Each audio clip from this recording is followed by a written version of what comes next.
Good morning, Steve Rain in Chicago with the morning grain comments. Beans are down about 2 cents at $13.26 in the July, but unchanged in the Nov at $11.68. Soybean oil is gaining on soybean meal. Corn's down 8 cents in the July, 2 cents in the December. Chicago wheat's up 2. Kansas City and Minneapolis down 1. Outside markets, stocks are higher, dollar is lower. Crude's back up to $71 in front of this weekend's OPEC meeting.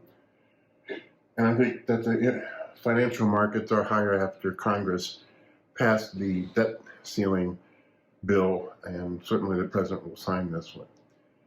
I think in the grains, we'll be watching export sales. But when we look at prices, Brazil is still cheaper to buyers in beans than U.S. We also note that with the Brazil corn harvest starting, their corn prices are also lower than U.S. And so I think it's why you're seeing the collapse in the July SEP and July D spread. Cash markets yesterday, CIF was down anywhere from 10 to 20 cents. River bids in corn were down as much as 14 cents.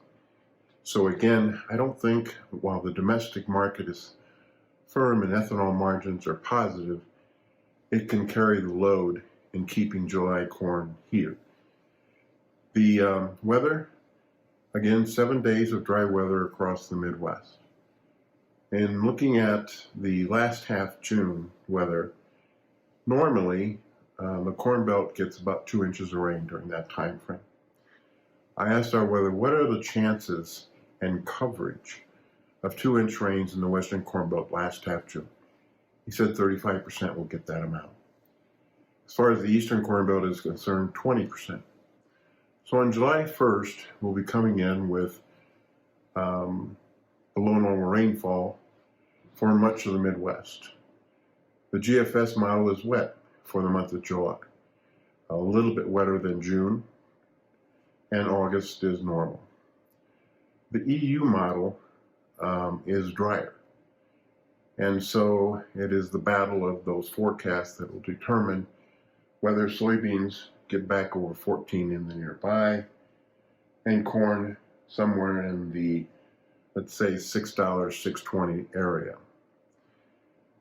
What are the chances that we walk in July 1st and the weather's dry?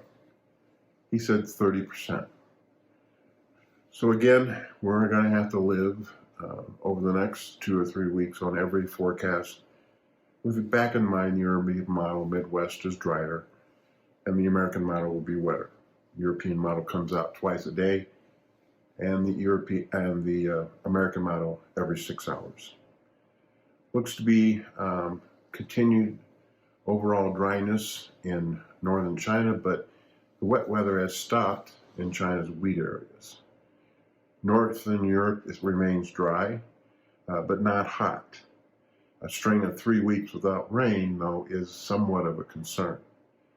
And the Kazakhstan, perhaps parts of Ukraine, Russia's spring wheat areas are also dry.